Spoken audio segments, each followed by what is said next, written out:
Day to day, despite your best efforts, you'll often have to encounter people. Now, this wouldn't be nearly as much of a problem if the cunts didn't vomit out the dumbest shit you ever did hear. As per normal social encounter rules, it's perfectly okay to spew out this nonsense, but it's frowned upon to point out how fucking stupid the things they said are. Well, I say tits to that. Tits to them, and tits to not calling them out in their shit. The world is dumb enough, and I have a few choice words for them. So let's get to it.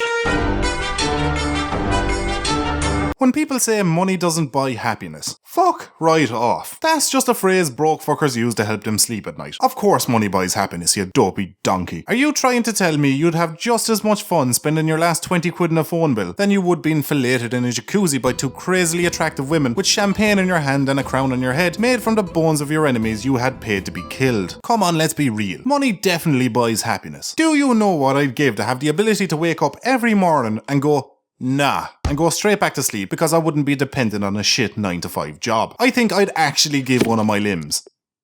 And my missus. When you sneeze and someone says, bless you, why do you need to follow up my sneeze with some redundant saying? You don't say anything when I fart, so I feel the need to say anything when I sneeze. And I'm an atheist, so especially to me, it's just pointless and stupid. But even if I did believe in a story written by sheep farmers 2,000 years ago about an all-powerful wizard in the sky, what the fuck is he supposed to do about my sneeze? What are you actually asking him for? Does my sneeze mean something I'm not aware of? Will it cause something terrible to happen? And if so, what the fuck am I meant to do when no one else is around? I am an introvert, and I've been sneezing without being blessed for years, and the worst thing to come from it is an unexpected lump of snot being launched into my hand. So the only conclusion I can draw from that is, saying bless you hasn't and doesn't actually do anything. So why do people keep insisting on saying it? It's just stupid. You know when someone's telling you a story and they do this? So I bumped into Joe last Tuesday, or was it Wednesday? No, I think it was Wednesday. Anyway, but he was butt arse naked in the middle of a mall with a raw chicken in one hand and a harmonica in the other. Hang on a second, I'm gonna have to stop you there. Joe was bollocks ass naked in the middle of a shopping mall holding a chicken and a harmonica, and you had to interrupt the story to tell me what fucking day it happened on. Is the fact that it was a Wednesday important? Not really, no. Then why the fuck tell me then? If it doesn't mean anything to the story, then treat it like Father's Day to an orphan and don't fucking mention it. People do this to me every fucking week. Or was it every 2 weeks? When someone says, I could care less, when trying to emphasize how much they don't care about something. This gets under my skin because they're undermining their own statement. The thing they should have said is, I couldn't care less. And by saying, I could care less, all they're doing is stating that in fact, they care a little bit because they have the capability to care less. If you couldn't care less, that means you have no ability to care left on the scale of caring. There is no more less caring to tap into. And when you say you could care less, your caring is just enough that you still have some wiggle room. Someone who could care less cares more than somebody who couldn't care less. Admittedly, this is something that on occasion I myself am guilty of, because it rolls off the tongue a little easier, and enough ignorant people around me use it often enough that I adopted myself on occasion to quell the primitive yearning to fit into a large group of friends. So I'm not thought of as some pretentious prick willing to halt an entire conversation to point out how illogical the thing they said is. Not that I don't think about doing that, mind you.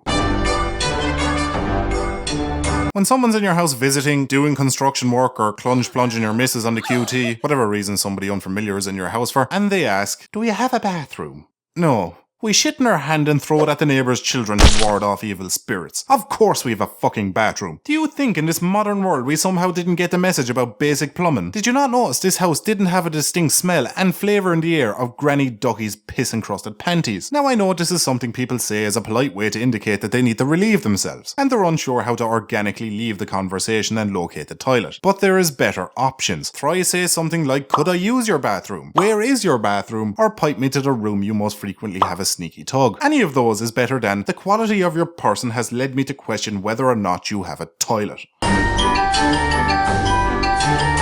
Hey Ducky, can I ask you a question? Why the fuck is this even a common thing to say? There is no real reason to ask this. I am not royalty. I am no better nor worse than any other talking duck. I'm not so fucking benevolent that you need to ask my permission to ask me a question. In fact, it's not even beneath me to point out that asking me if you can ask me a question is in fact an actual question. It's like telling somebody to mind their head after they've bashed it. If you want to ask me an odd or serious question, then just fucking ask it. There is no need to be adding an extra step into the equation.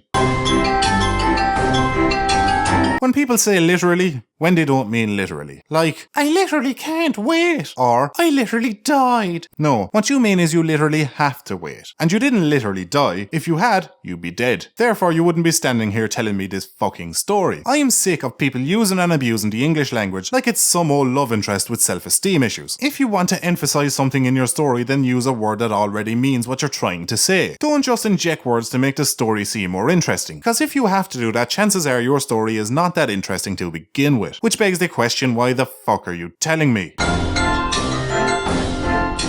When you tweet or put up a Facebook status or something, and you get one of these comments under it. Fuck off with that bullshit. It makes no difference to my post what way I decided to spell that word. I put your instead of your because I didn't care. Regardless of what way I chose to spell it, it changes nothing in the post. And to those people who pointed out, just know this. I know how to use the correct variant. And if I really cared how to use which word correctly, don't you think I would have bothered to correct it before posting? The same cunts who correct this are the same fuckers who use lol and smuh. Why is it okay to use laugh out loud as lol and shake my head as smuh, but it's not okay to say there instead of there? Every time someone does this, I'm not sitting there going, oh no, what a fool you've made me look like, in front of everybody on the internet. How embarrassing. I'll be the talk of the town now. What to do? No, it goes something like this. Pfft, loser. So that's some of the things people say that abuse my patience more than a paediatrician daddy of 5. But I'm sure there's plenty I missed. So I'll pass it to you. What's some of the things people say to you that's the verbal equivalent of catching your cock in another man's fly? Let me know in the comments below. And I will see ye lads and ladies in the next video.